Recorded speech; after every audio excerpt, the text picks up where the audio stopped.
Okay, it's time for the Tuesday update. I know this will be unbelievably distracting. You won't be able to not look at this while I'm doing the Tuesday update, but you're just going to have to do your best. Also, yes, this is a cat condo behind me because we love our furry critters. Okay, here's some of the things that came out of staff meeting today.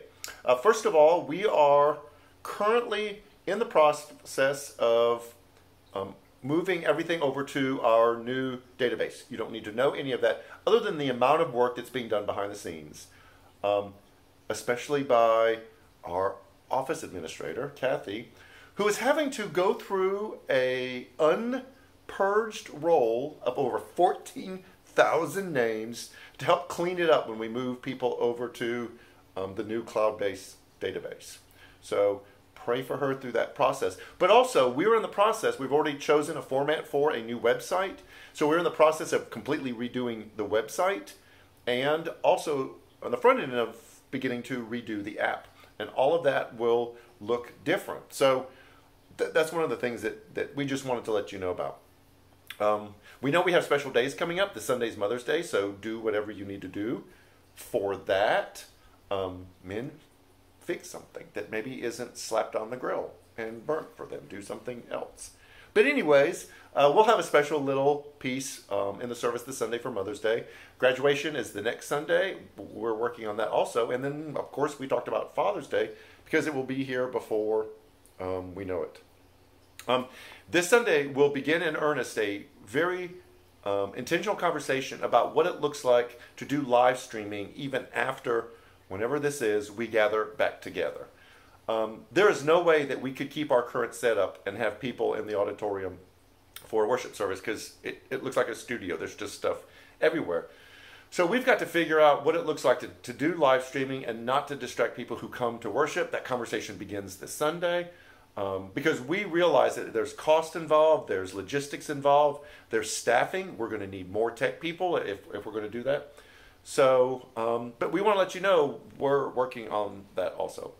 And speaking of live stream, we've noticed an interesting trend. Our live numbers of people who are joining us for the live stream has pretty much stayed the same. We've had some people move from Facebook to YouTube, but the numbers have stayed pretty steady. What's interesting is the number of views once it's uploaded, and you can watch it anytime you want. They explode through the week, and even over weeks, people will go back and watch those. And we had this conversation, and you know this. We are an on-demand people.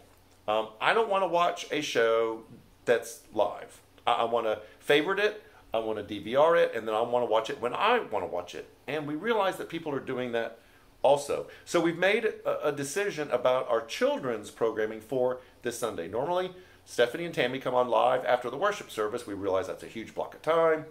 And more people watch it after the fact than actually watch it live. So those will be pre-recorded. Both Tammy and Stephanie will talk about that. And uploaded, and then you can use that with your children anytime you want. But that'll be part of the conversation. Make sure that you share if you are watching it, or just share it on your Facebook page on Facebook. Ask your friends and those who are watching on YouTube to subscribe, because that helps the algorithm to move it up so it becomes more popular and then other people can participate in it also. We also noticed this with giving too, just kind of a side note. We've had a couple really good weeks, and then we've had some pretty steady weeks, but we've been able to take care of all the things that we're supposed to take care of. So we want to say thank you. For those of you who are continuing to give during this time, you have no idea how much this means to us. I say this over and over again. It helps us to realize that what we're doing matters, and you think it matters. But we also realize that we may have some people who are giving that aren't what we consider part of the LaGrange NCC family. They're watching it from other places.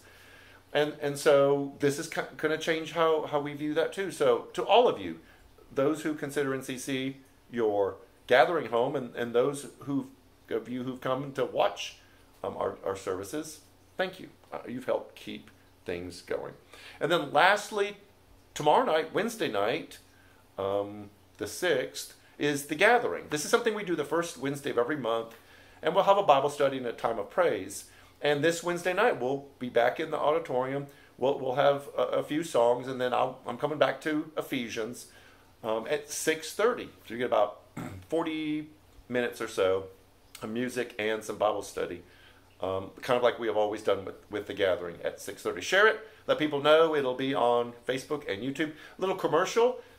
We're in Ephesians, and Ephesians was written to a church that was trying to deal with changes in culture and society. And what does it mean to be church adapting to those changes in society?